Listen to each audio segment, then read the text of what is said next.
Jaira Davis. Aqui está a Krishna Chandra, eu sou Jagadananda, estamos aqui na Escola Sarasvati para fazer hoje a 17ª aula do nosso curso introdutório Aprendendo a Estudar o Bhagavad Gita como ele é, em 18 aulas. Então nós estamos aqui na penúltima aula do nosso curso, são mais aí do que 18 horas aulas, porque às vezes tem aulas que são mais compridas, então se você está chegando aqui agora, quiser dar uma conferida na aula, mas para melhor entendimento, volta lá no início para começar desde o primeiro capítulo, para você acompanhar essa grande epopeia que fala sobre a arte do yoga, quais os benefícios reais que essa prática pode nos trazer nos dias de hoje. Então, você que está entrando agora no canal da Escola Sarasvati, se inscreve para que você possa acompanhar as nossas postagens, tanto sobre o Bhagavad Gita, quanto as atividades da escola, os pujas, a gente também ensina como que a gente deve oferecer às deidades, fazer a adoração. Então, quem não conhece ainda o Instagram da Escola Sarasvati, aí como está aparecendo na tela, então dá uma olhada na nossa página, vê se você sente de compartilhar, curte aí também o vídeo, para dar mais visibilidade àqueles que se interessam a estudar o que é o yoga. Sim, se você curte, você ajuda a gente a melhorar as qualidades das transmissões. Após o estudo do Bhagavad Gita, aí temos aí o estudo do Srimad Bhagavatam, essa enciclopédia que conta várias histórias, a história maravilhosa de Krishna e seus devotos, e aí você vai estar também ajudando a gente a fazer o curso melhor, tá certo?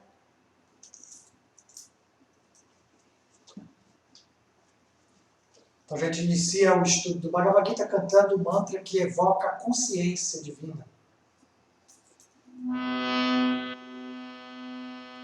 Om Namo Bhagavate Vasudevaya. Om Namo Bhagavate Vasudevaya. Om Namo Bhagavate Vasudevaya. Om Namo Bhagavate Vasudevaya. Om Namo Bhagavate Vasudevaya. Om Namo Bhagavate Vasudevaya.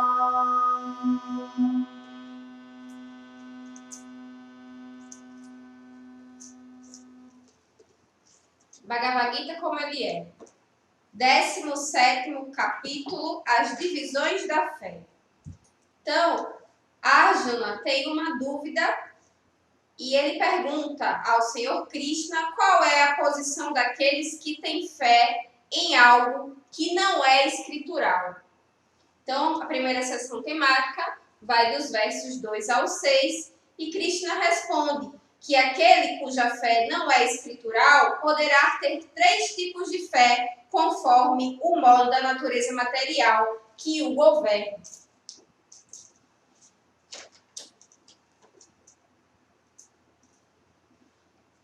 Arjuna indagou: ó Krishna, em que situação ficam aqueles que não seguem os princípios das escrituras, mas adoram segundo sua própria imaginação? Estão eles em bondade, paixão ou ignorância? A Suprema Personalidade de Deus diz: conforme os modos qualitativos da natureza adquiridos pela alma corporificada, sua fé pode ser de 3 espécies: na bondade, na paixão ou na ignorância. Agora ouve, enquanto falo sobre isso. Ó filho de Bharata, conforme sua existência sobre os vários modos qualitativos da natureza, o homem desenvolve determinada espécie de fé, conforme os modos com os quais conviveu. O ser vivo tem uma fé específica. As pessoas no modo qualitativo da bondade adoram os semideuses. Aqueles que estão no modo da paixão adoram os demônios. E aqueles que vivem no modo da ignorância adoram fantasmas e espíritos. Aqueles que se submetem a rigorosas austeridades e penitências não recomendadas nas Escrituras, executando-as por orgulho e egoísmo, que são impelidos pela luxúria e apego, que são tolos e que torturam os elementos materiais do corpo, bem como a superalma que mora no interior deste, devem ser conhecidos como demônios. Então, aqui nessa primeira sessão temática, Krishna e Arjuna, eles estão nos levando aos conhecimentos já estudados. E eles estão, assim, continuando sua conversa para que possamos adentrar mais profundamente nesses tópicos abordados anteriormente.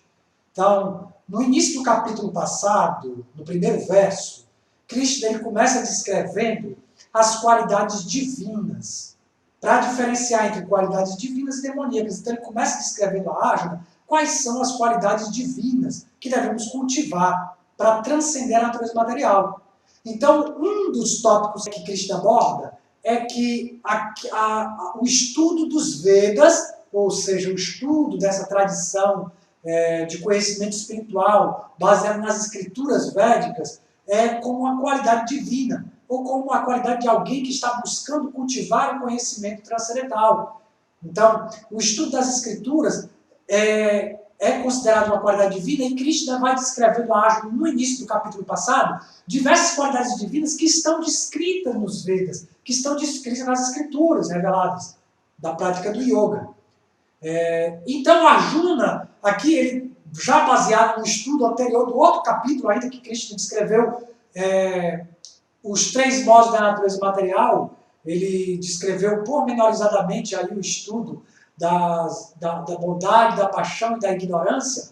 Então, que foi no capítulo 15, né? Capítulo 15, os modos da natureza material, capítulo 16, natureza divina e demoníaca. Então, Arjuna ele pergunta para Krishna agora como o que vai acontecer com aquelas pessoas que têm fé, né, que desenvolvem a fé, mas que não têm fé na prática, no conhecimento espiritual descrito dos Vedas. Que ela tem fé em algo que ela própria imagina, que ela própria cria, né, de que ela mesma desenvolve o seu patamar. E Krishna explica para Arjuna aqui, no seu capítulo, que existem 3 tipos de fé de acordo com aqueles que não seguem as escrituras, que é se você vai seguir algo que é da sua própria mente. Então, se você vai desenvolver fé em si mesmo, na sua própria mente, aí, no processo mental, aí você pode ter fé no modo da bondade, da paixão ou da ignorância. E ele caracteriza aqui quais são assim, os sintomas de cada um desses tipos de fé. E qual o resultado que ela vai alcançar. Aqui nesse último verso, ele está dizendo aqui que os demônios, aquela natureza demoníaca, que é aquela natureza egoísta, de querer conquistar, se assenhorear, de querer ser o proprietário, o desfrutador, e ele acaba assumindo posturas que vão maltratar o seu próprio corpo físico, tá certo? Aí a gente procura aí, mesmo que existe na prática yoga, algumas disciplinas exageradas para conseguir atrair mais pessoas, ou para conseguir atrair mais a atenção das pessoas, ou mesmo para conseguir adquirir poderes místicos. Às vezes, alguns yogis que têm uma natureza mais demoníaca, eles acabam infringindo seu corpo a dores excessivas, tá certo? Então, existe uma forma correta de praticar austeridade, de praticar disciplina, que ela deve ser com a saúde física do corpo e da mente alinhados. Então, ninguém pode forçar mais do que o que pode, tá certo? Então, as escrituras elas sempre nos levam para um patamar de equilíbrio, né, da nossa saúde física, mental, espiritual. Esse é o caminho no modo da bondade também. Mas no modo da ignorância, aí a gente vê que muitas vezes você faz jejuns indevidos ou posturas físicas por muito, muito tempo ali para adquirir algum tipo de poder sobre outras pessoas. Aí tem determinadas posturas físicas que acabam maltratando o corpo físico, tá? E aí a gente vai entendendo que o yoga ele deve ser equilibrado com o conhecimento espiritual, com o conhecimento das escrituras. Do contrário, você pode se perder na sua prática. A segunda sessão temática, ele fala dos versos 7 a 22. O Senhor Krishna aponta as qualidades dos 3 modos também nos hábitos alimentares, nos sacrifícios, nas austeridades e nos atos caritativos. Essas exemplificações dos modos materiais nas atividades e escolhas das entidades vivas muito nos ajudam a visualizar as descrições mais abstratas dos três modos fornecidos no capítulo 14, que ele trata do capítulo 14 dos três modos da natureza material. Ok?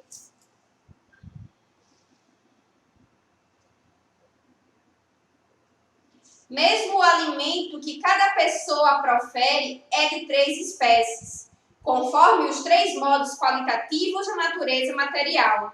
O mesmo se aplica aos sacrifícios, às austeridades e à caridade. Agora ouve, enquanto falo sobre as distinções que há entre eles. Os alimentos apreciados por aqueles que estão no modo qualitativo da bondade aumentam a duração da vida, purificam a existência e dão força, saúde, felicidade e satisfação. Semelhantes alimentos são suculentos, gordurosos, saudáveis e agradáveis ao coração. Alimentos que são muito amargos, demasiado acres, salgados, quentes, picantes, secos e ardentes são apreciados por quem está no modo qualitativo da paixão.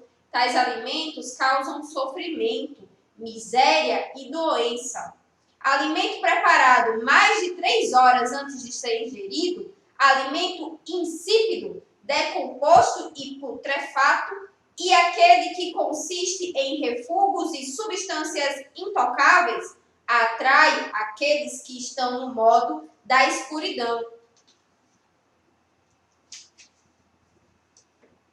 Dos sacrifícios é da natureza da bondade o sacrifício que, por uma mera questão de dever, é executado conforme as direções das Escrituras por aqueles que não desejam nenhuma recompensa. Mas deve saber que o sacrifício executado em troca de algum benefício material ou por causa do orgulho, ó principal dos Bháratas, está no modo qualitativo da paixão.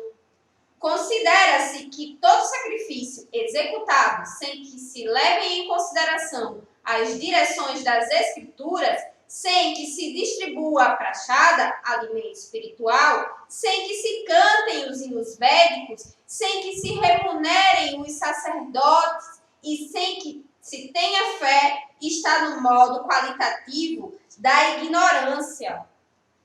A austeridade do corpo consiste em adorar o Senhor Supremo, os Brahmanas, o mestre espiritual e os superiores, tais como o pai e a mãe, e em limpeza, simplicidade, celibato e não violência. A austeridade da fala consiste em proferir palavras verazes, agradáveis, benéficas e que não perturbam os outros, e também em recitar regularmente a literatura védica. E satisfação, simplicidade, seriedade, autocontrole e purificação da existência são as austeridades da mente. Estas 3 espécies de austeridade, executadas com fé transcendental, por quem não espera benefícios materiais, mas que atua apenas por amor ao Supremo, chamam-se austeridades em bondade. Afirma-se que a penitência executada por orgulho e com o intuito de ganhar respeito, honra e adoração está no modo qualitativo da paixão. Não é estável nem permanente. Penitência executada por tolice, com autotortura ou visando-a destruir ou ferir os outros, se diz que está no modo qualitativo da ignorância. A caridade dada por dever, sem expectativa de recompensa, no local e hora apropriados e dada a alguém digno, está no modo qualitativo da bondade.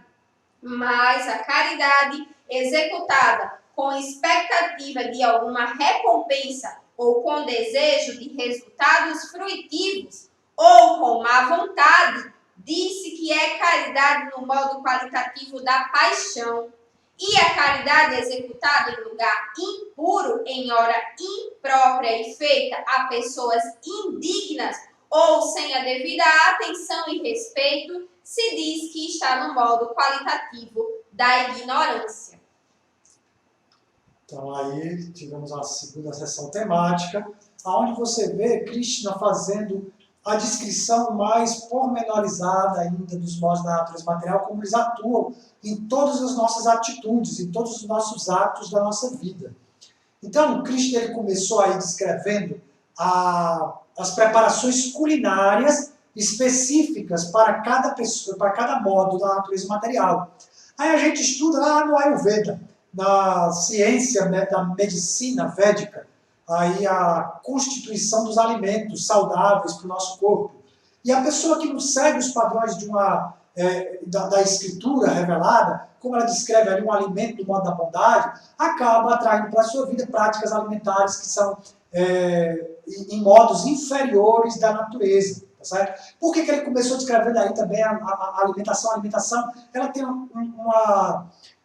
uma ação direta na nossa consciência, no nosso nível de consciência. O que eu como é o que eu acabo pensando, é o que eu estou colocando para dentro do meu corpo, como eu vou atuar. Muitas vezes aí a gente vê os cristãos dizer assim, não é o que coloca para dentro, mas o que coloca para fora que contamina o homem.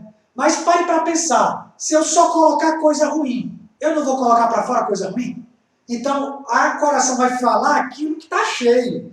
Então, começa colocando para dentro como eu estou respirando, se eu estou respirando com consciência, no modo da bondade, da paixão, da ignorância.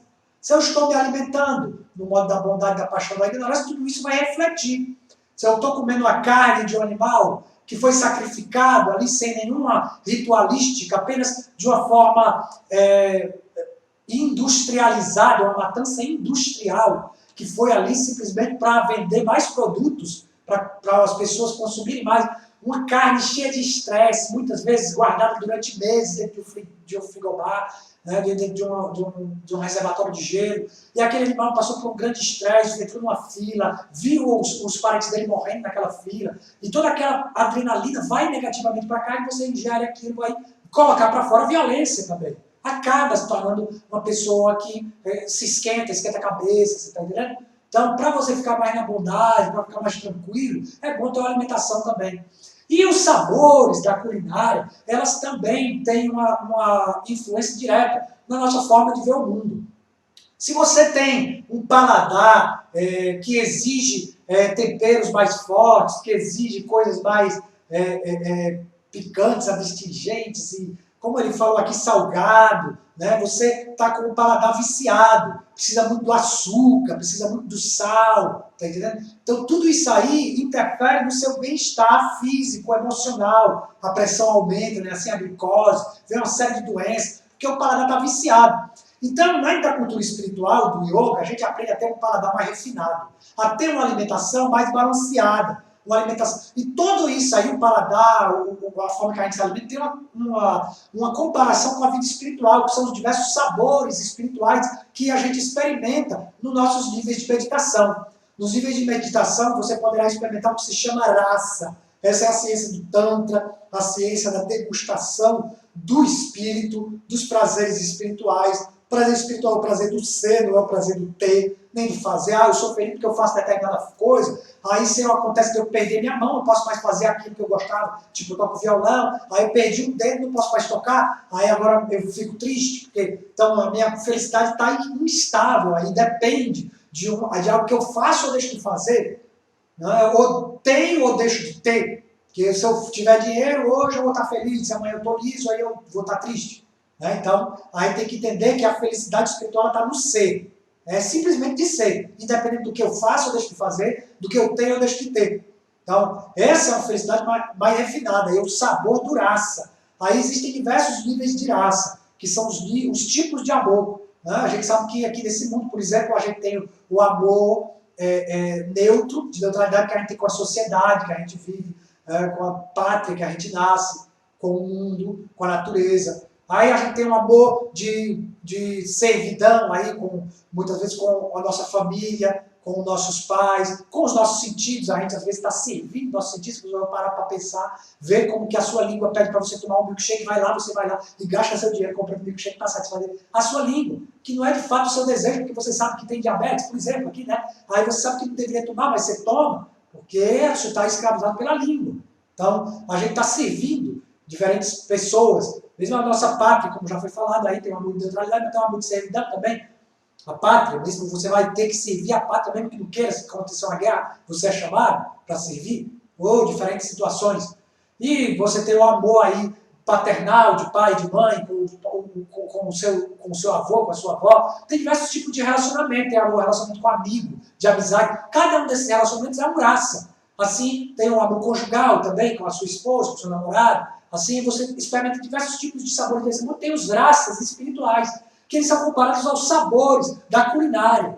Então aí Cristian está aqui mostrando para a gente que existem aí os sabores da fé também. Ele estava aqui falando que na sessão temática anterior ele disse que as pessoas, no modo da bondade, adoram semideuses. Né? Então, as escrituras védicas, elas nos dizem para que a gente adore o Supremo Senhor Deus. Deus é um só, ele aparece de várias formas diferentes, mas ele é apenas um.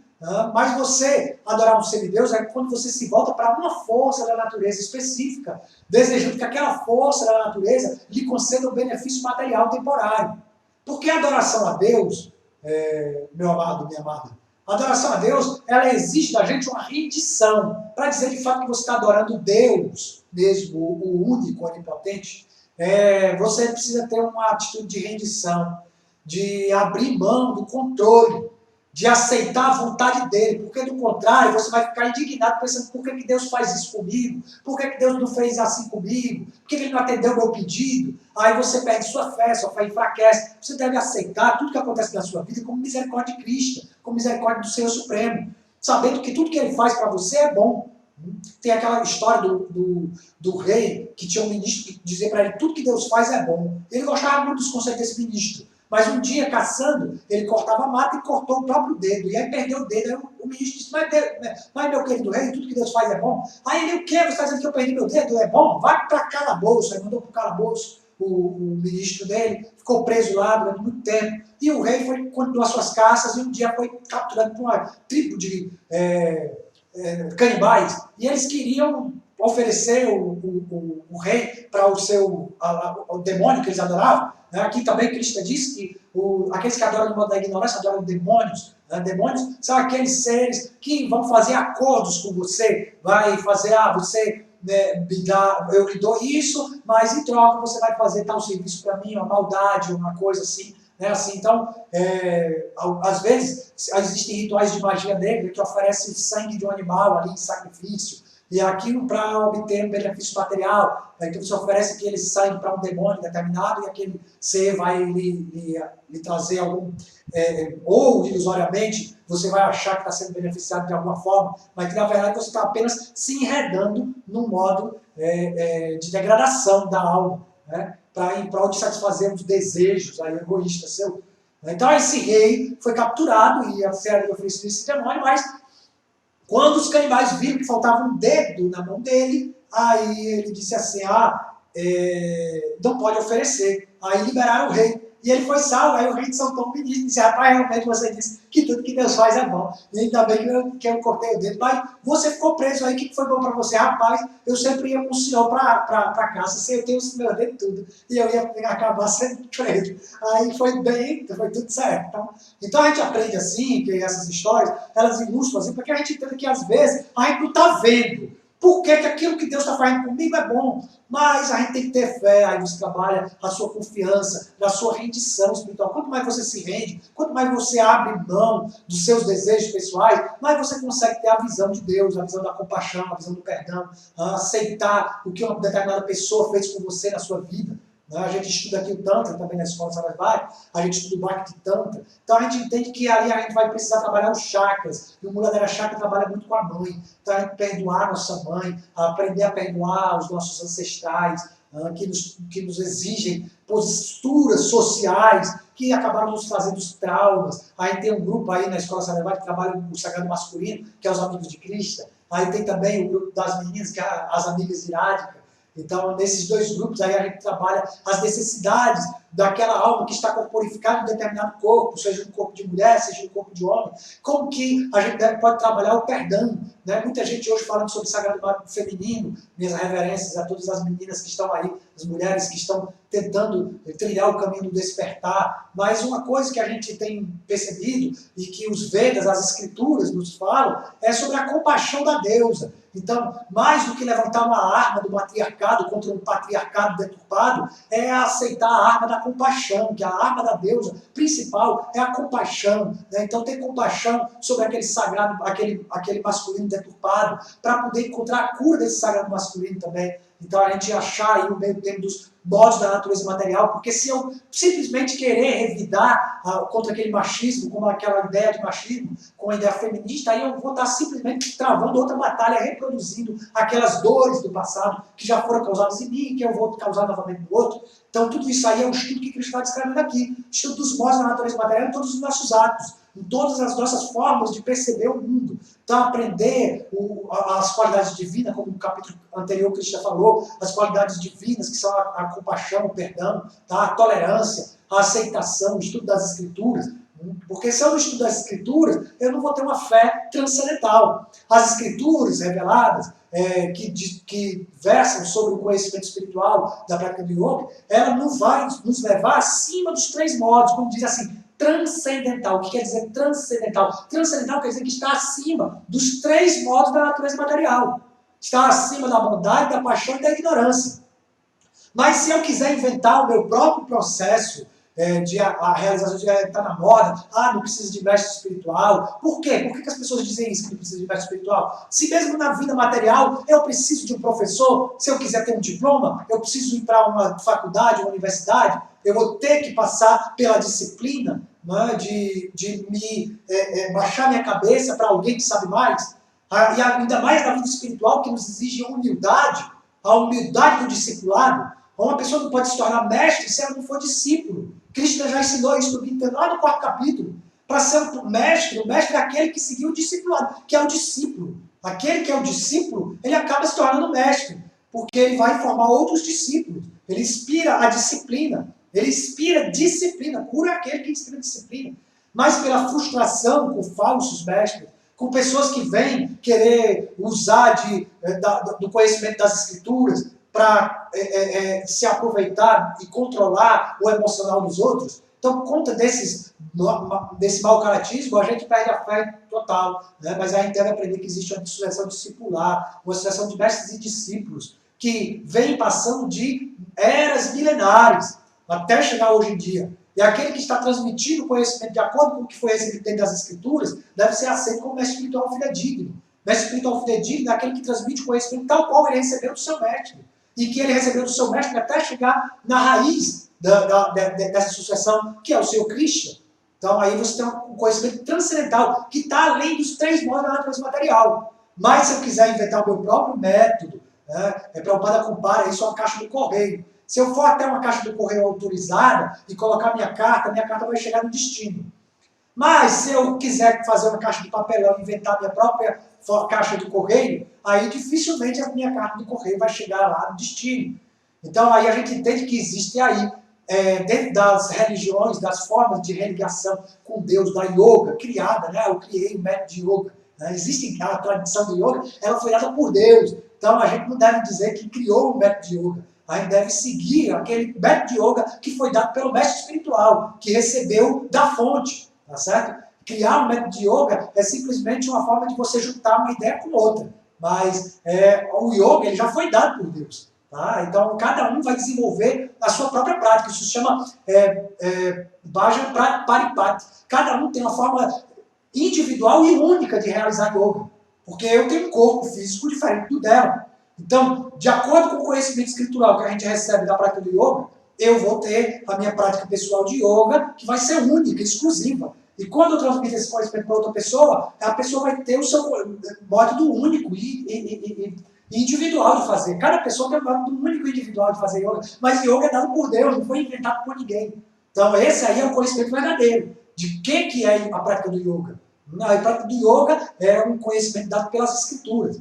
Mas se eu quiser inventar um método prático meu mesmo, aí ele vai estar sujeito aos modos da natureza material com os quais eu me associei, seja na bondade, na paixão, na ignorância. Aqueles do modo da bondade vão buscar favores de semideuses, porque vão querer benefícios materiais mais refinados. Mas aqueles que estão no modo da paixão vão querer mais rápido os seus resultados e serão capazes até de adorar demônios. Quando fala adorar demônios, entenda, não é simplesmente pegar aquelas imagens de capeta, não. Às vezes você vai adorar um grande executivo, né? Uma personalidade que vai te dar um emprego bom e que você vai vender sua alma ali, fazer coisas que você mesmo não quer fazer, mas você faz para agradar aquela determinada personalidade material e está ali cultivando. Né? Então, tem uma canção Vaishnava muito bonita que diz: ó, minha querida mente, por favor, se concentre nos pés lótus do filho de Nanda. Tanto de dia quanto de noite, eu sofro as dores do calor e do frio, servindo a homens perversos e miseráveis, atrás da felicidade falsa. Então, quando eu digo servindo homens perversos e miseráveis, a gente tem que entender o que é isso, porque o nosso dever como devoto é servir a humanidade inteira, trazendo conhecimento espiritual, que essa é a verdadeira caridade. Aqui Cristo também está falando sobre caridade no modo da bondade, da paixão e da ignorância. Então, a gente entende que verdadeira caridade é dar conhecimento espiritual. Mas servir, aí eu vou estar servindo mesmo demônios, eu posso transmitir o que se ele estiver aberto para receber, né? Porque mesmo demônios podem se abrir para conhecer o conhecimento espiritual. A natureza demoníaca está dentro e fora de mim. Eu mesmo tenho natureza demoníaca.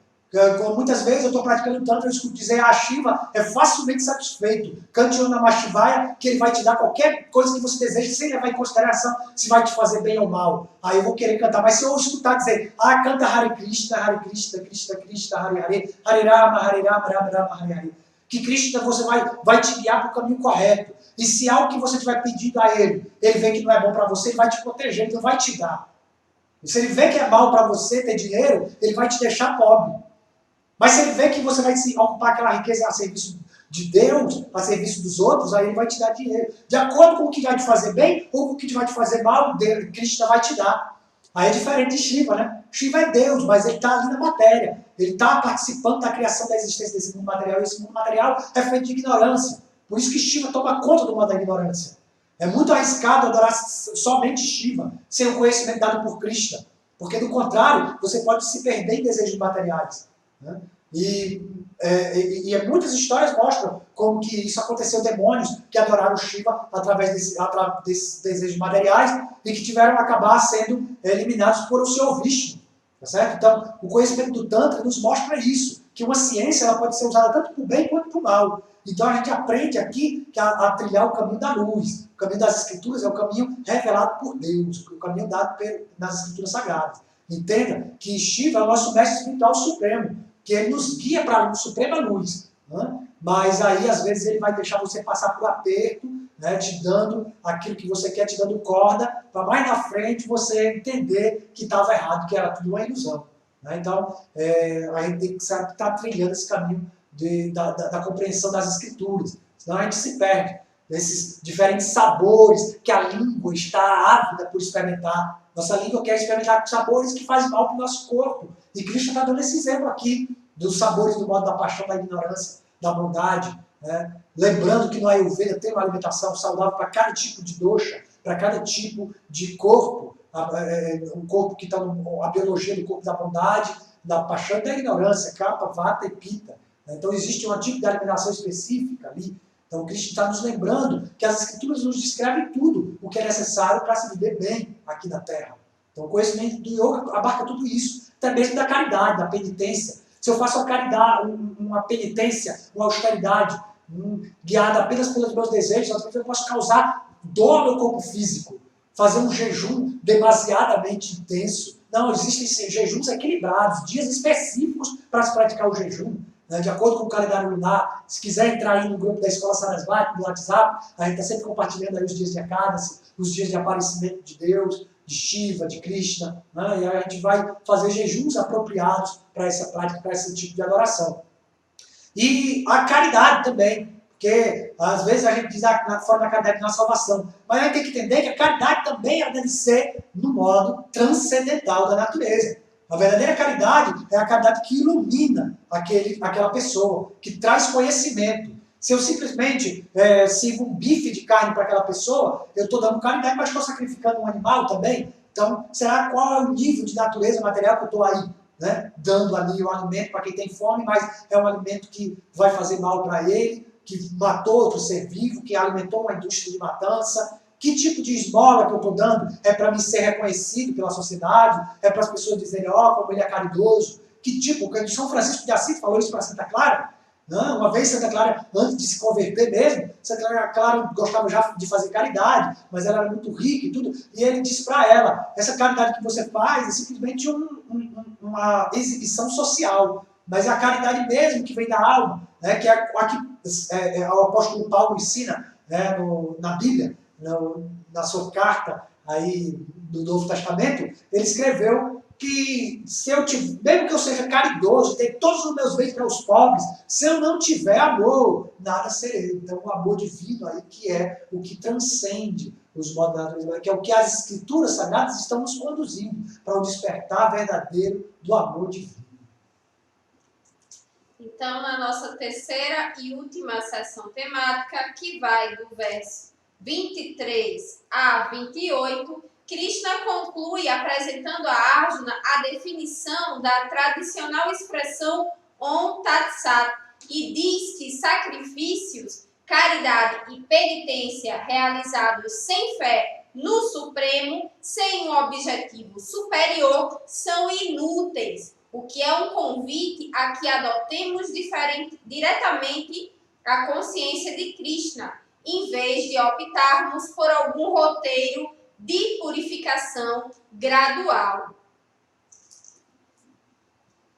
Desde o começo da criação, as 3 palavras Om Tat Sat foram usadas para indicar a suprema verdade absoluta. Estas 3 representações simbólicas eram usadas pelos Brahmanas, enquanto cantavam os hinos dos Vedas e durante os sacrifícios que eles executavam para a satisfação do Supremo. Portanto, para alcançar o Supremo, os transcendentalistas, empreendendo a execução de sacrifícios, caridade e penitências, conforme as regulações das Escrituras, iniciam sempre com a pronúncia do Om. Com a palavra Tat, deve-se executar várias espécies de sacrifício, penitência e caridade, sem desejar resultados fruitivos. O propósito dessas atividades transcendentais é livrar-se do enredamento material. A verdade absoluta é o objetivo do sacrifício devocional e é indicada pela palavra Sat. O executor desse sacrifício também é chamado Sat, assim como são todas as obras de sacrifício, penitência e caridade que, em harmonia com a natureza absoluta, são executadas para agradar a pessoa suprema, ó filho de Prita. Tudo aquilo que é feito como sacrifício, caridade ou penitência sem fé no Supremo, ó filho de Prita, é impermanente, chama-se asat e é inútil tanto nesta vida quanto na próxima. Neste ponto, encerram-se os significados Bhaktivedanta do 17º capítulo do Srimad Bhagavad Gita, que trata das divisões da fé. Om Namo Bhagavate Vasudevaya. Om Namo Bhagavate Vasudevaya. Om Namo Bhagavate Vasudevaya. Om Namo Bhagavate Vasudevaya. Om Namo Bhagavate Vasudevaya. Om Namo Bhagavate Vasudevaya.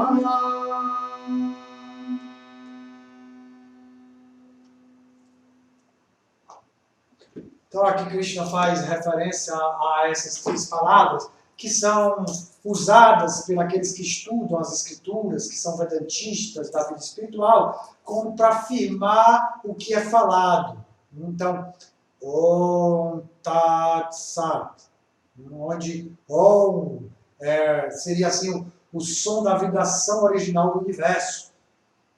O universo está sendo criado, mantido, aniquilado, como que um movimento de expansão e de retração.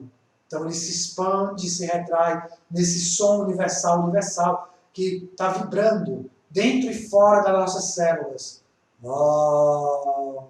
E quando a gente vai praticar o Om, a gente vai remeter a um exercício de respiração, a um exercício de aprofundamento do nosso ser, da nossa consciência, além dos pensamentos, além da influência dos modos da natureza, se fixando apenas na consciência do observador. Quando você pratica essa meditação aqui no terceiro olho, vocalizando o mantra Om, você vai se conectando com essa vibração original.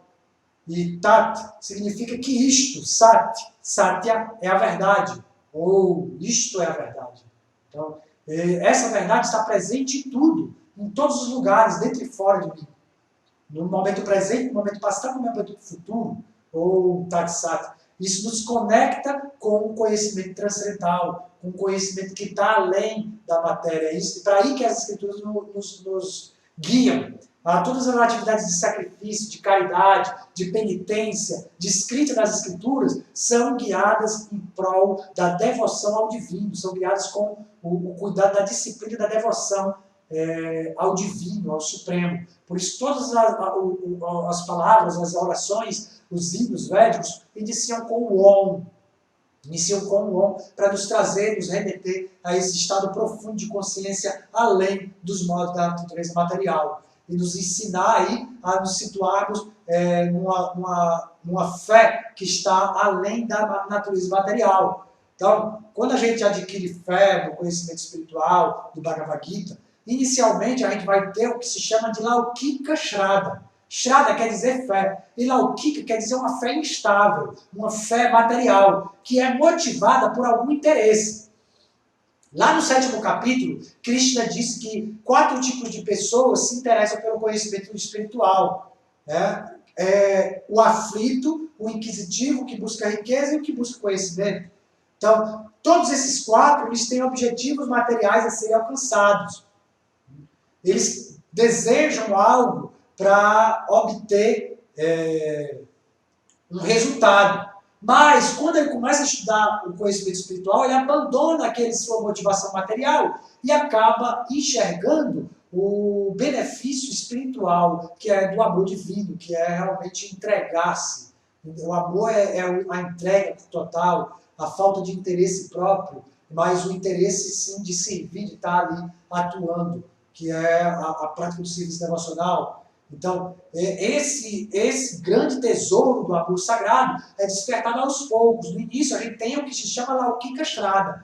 Eu acredito, mas baseado aqui ainda nos modos da natureza. Aos poucos que você vai trilhando o caminho das escrituras, o caminho do conhecimento do yoga verdadeiro, aí você vai se desapegando dos seus resultados fruitivos e você se fixa no que se chama de Paramartika Shraddha. Depois que você elimina a maioria dos seus maus hábitos, que você tem o primeiro passo de praticar yoga é yama e niyama, o que fazer e o que não fazer, as coisas que eu devo seguir disciplina, as ações que eu devo promover e as ações que eu devo rejeitar.